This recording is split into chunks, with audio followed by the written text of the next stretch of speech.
안녕하세요 구독자 여러분, 반갑습니다. 이근대 작가입니다.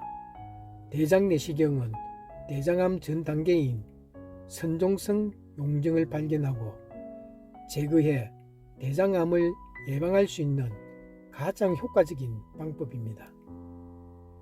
대장 내시경을 통해 선종성 용종을 제거하면 대장암 발생률은 최대 90%, 사망률은 50%까지 감소할 수 있습니다.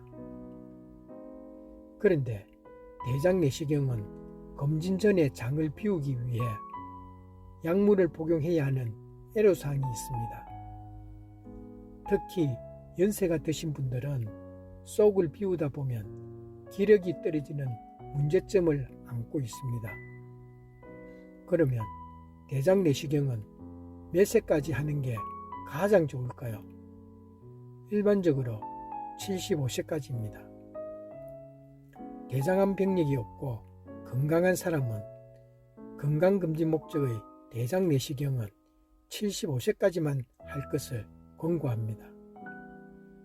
연세가 드신 분들은 대장 내시경을 하다 보면 천공, 출혈 등 우발적인 부작용 위험이 크게 높아지기 때문입니다. 대장 내시경 중 부작용 발생률은 나이와 비례하며 치명적인 문제를 안고 있기 때문입니다. 76세에서 85세는 대장암 위험군 중 건강상태, 대장암 검진 시기 등을 고려해서 선별적으로 시행하실 것을 권합니다. 대장암 고위험군이란 가족력이 있는 경우,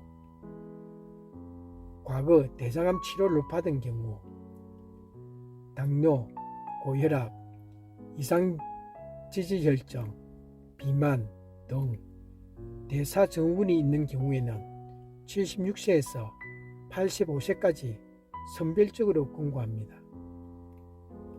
고위험군이라도 고령이면서 만성 폐쇄성 폐질환, 신부전, 간경화, 만성 신부증을 앓고 있다면 전문의와 상의를 해야 합니다. 이러한 분들은 검사 중 부작용이 발생할 위험이 크므로 대장 내시경으로 얻는 이득보다 문제의 소지가 더 크기 때문입니다. 미국의 경우도 우리나라와 동일합니다. 검사 전후에는 물을 더 많이 마셔야 합니다. 특별한 문제가 없고 건강검진을 목적으로 하는 대장 내시경이라 해도 특히 고령자의 경우에는 수분 섭취에 신경을 써야 합니다. 나이가 많을수록 탈수 증상이 일어나기 쉽기 때문입니다. 노인은 신체 기능이 떨어져 있기 때문에 물을 더 많이 마셔줘야 대장 내시경 전후 탈수 현상을 예방할 수 있습니다. 위험인자가 없는 경우에는 일반적으로 아무런 증상이 없더라도 50세부터 대장 내시경 검사를 시작하는데 가족력이 있는 등 위험군인 경우에는 그 이전부터 시행하는 편이 좋습니다.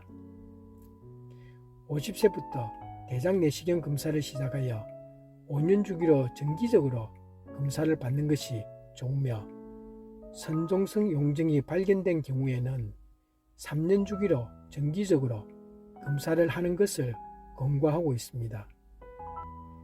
대장암은 가족력과 연관성이 높기 때문에 직계 가족 중에 대장암 환자가 있다면 50세 이전이라도 대장 내시경 검사를 시작하는 게 좋습니다. 자, 그럼 구독자 여러분들의 건강을 기원하면서 오늘은 내공이라는 시를 낭송해 드리도록 하겠습니다. 내공, 이건대. 외로움하라. 내가 지쳐있을 때 누군가가 힘이 되어주지 않고 외면한다 해도 외로움에 떨며 서러워하지 마라. 우리가 더불어 사는 것 같아도 바람이 불면 순식간에 흩어지는 모래알이다. 내 삶이 참되고 참되지 않고를 떠나 곁에 있다가 흙탕물 튈까봐 미리부터 겁먹고 거리를 두는 것이다. 그래도 한 점의 원망도 말고 마음 아파하지도 마라.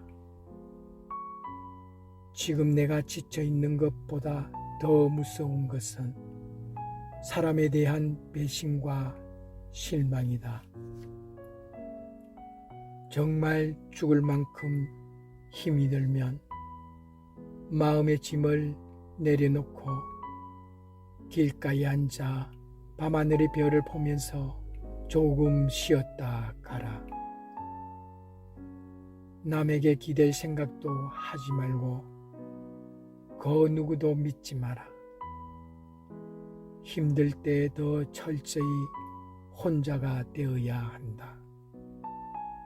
혼자서 내공을 깊이 쌓아야 한다.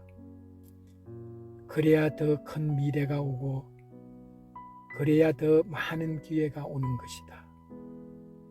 그게 인생이고 그게 소위 우리가 말하는 꿈꾸는 자의 아름다운 풍경인 것이다. 네, 구독자 여러분, 세상은 어차피 혼자서 살아가는 것입니다. 내 인생을 그 누구도 책임져 주지 않습니다. 남에게 나를 의탁할 생각도 하지 말고 오로지 나의 힘으로 내 삶을 개척해 나가야 합니다. 그리고 대인관계란 정말 어려운 것입니다. 곁에 있는 사람이 힘들면 곁에서 지켜주고 힘이 되어주면 참 좋은데 그런 풍경은 좀처럼 보기 어려운 게 현실입니다. 어쩌면 옆에 있다가 작은 불똥이라도 튀면 본인만 손해라는 생각에 조심하는 삶을 살아가는 게 일반적입니다. 항상 내 삶의 중심에는 나밖에 없다는 생각으로 살아가는 게 현명한 방법일 것 같습니다. 구독자 여러분, 항상 긍정적인 생각으로 마음을 따뜻하게 다림질해주는 행복한 삶이 되시기를 기원드립니다. 더 좋은 방송, 더 좋은 내용으로 다음에 또 찾아뵙겠습니다. 감사합니다.